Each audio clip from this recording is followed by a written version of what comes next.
अध्यक्ष महोदय, सन्माननीय सदस्य तुपे साहेबांनी अतिशय चांगल्या सूचना केलेल्या आहेत आणि ऑलरेडी यापैकी काही नियम तर यापूर्वीच अस्तित्वातच आहेत, परंतु त्याची प्रभावी अंमलबजावणी झाली पाहिजे। ह्या ज्या काही भावना आहेत निश्चितपणे याची विभाग काळजी घेईल।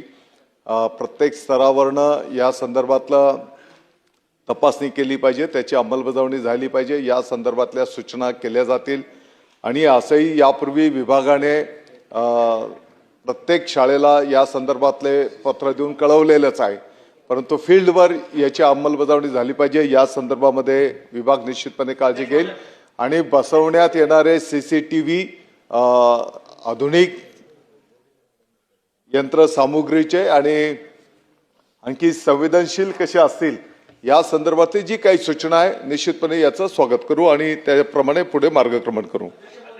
13 मेचा जो काही शासन निर्णय यामध्ये या संदर्भातले सर्व बाबी नमूद करण्यात आलेले आहेत आणि लवकरात लवकर हे सीसीटीव्ही शासकीय शाळेंच्या पासून तर अनुदानित शाळेच्या पासून विना अनुदानित शाळा या सर्वांच्या मध्ये हे बंधनकारक ऑलरेडी केलेलं आहे आणि लवकरात लवकर हे सीसीटीव्ही सर्व शाळांमध्ये कसे लागतील त्या दृष्टिकोनातून शासनाकडून त्याचा पाठपुरावा केला जाईल। शेवटचा प्रश्न।